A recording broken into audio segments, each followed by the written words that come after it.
911 just did the unthinkable.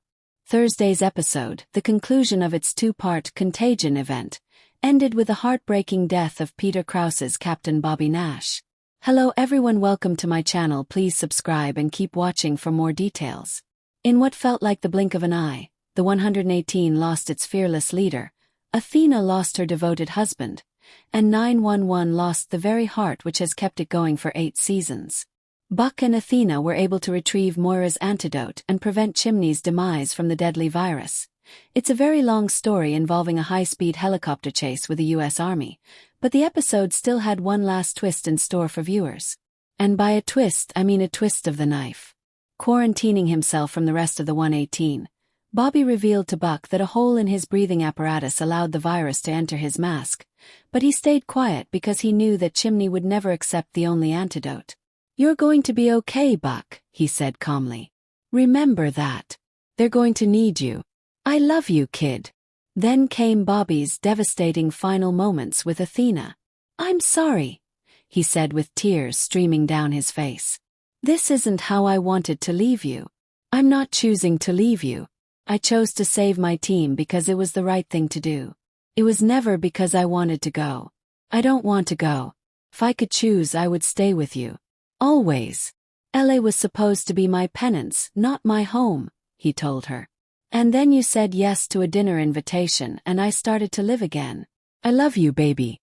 Below, 911 showrunner Tim Minear explains the circumstances leading up to Bobby's death, including those unfortunate leaks on social media. His thought process behind the tragic loss, and what's next for Athena and the 118. Plus, have we really seen the last of Krause? Bobby's funeral leaks were unfortunate. I did not want spoilers. We went to a lot of insane degrees to try to prevent them. But then no one thought that if we take Bobby's coffin out into downtown LA, people might notice. We're not that bright on some level. The truth is, funnily enough for our little firefighter show, the LA fires really threw a wrench into the schedule, so we had to pause production for quite a while. In order to still make the same air dates, we've been going 7 days a week, just trying to get it there. So when we went out there on that weekend, we thought, well, hopefully this won't get out. But the next thing I know, it's being streamed live on TikTok. I think I underestimated the level of interest. Bobby's death was entirely a creative decision. No, this was entirely a creative decision on my part, really. I've been thinking about it for a while. I kind of hinted at it in the Hot Shots episode when Brad Torrance is saying that his character isn't going wake up from his coma, and he had that fan going, "You can't kill him off. He's what holds the firehouse together." I was really thinking seriously about it when we wrote that scene. Look, am I crawling out on a skinny branch? Maybe. On the other hand, if the stakes are never real, if there's really no chance that any of this peril in which these characters find themselves amounts to anything, I think the show could die. Peter Krause completely understood the decision to kill off Bobby. I don't know actually. I mean, we had talked about it before. He was really professional about it and completely understood creatively why I wanted to do it. None of us wanted to do it because if I kill off Bobby, then Peter Krause is going to be a casualty of that choice. That was the hardest part about it, to be honest. I didn't want to not keep working with Peter. But I think we both understood that, for the health of the show and in order to give all of the characters more story, something like this needed to happen. That's really why I decided to do it. When I was breaking the 2-part lab episode, I thought there should be a death there. As we were breaking it, I realized how epic that death could be for Bobby. And it just seemed like if I was ever going to do this, now's the time. I'm not going to have a better scenario in which to give Bobby a moment of ultimate sacrifice, which is the logical culmination of his arc from the beginning of the series. Peter Krause staged Bobby's last moment. For a long time, we talked about there being some kind of house fire where Bobby would go in and rescue Harry and May, so he would save Athena's children when he couldn't save his own. There was a whole bunch of possible ways to go. But like I said, I had the opportunity to give somebody an epic death and I didn't want to waste it. It actually is pretty scaled back. It could easily have turned into an episode of American Horror Story or 28 Days Later or something.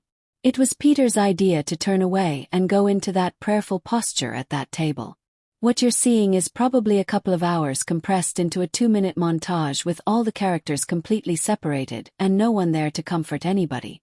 It needed to be clear enough that that's what was happening, but it's not like he's bleeding out of his eyeballs or something. Buck is haunted by Bobby's final words. It rocks all of them, and that's why I didn't want to do this at the end of a season.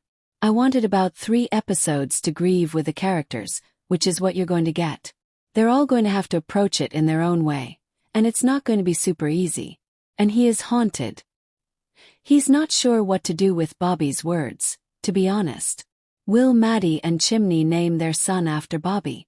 Oh, that's interesting. I mean, I actually was going to have them name the baby Grant, but you might have something there. We haven't seen the last of Peter Krause as Bobby Nash. You have not seen the last of him this season, no. All of those things. I don't think you can make a move like this and not have it not loom large over things going forward, which is a plus and a minus.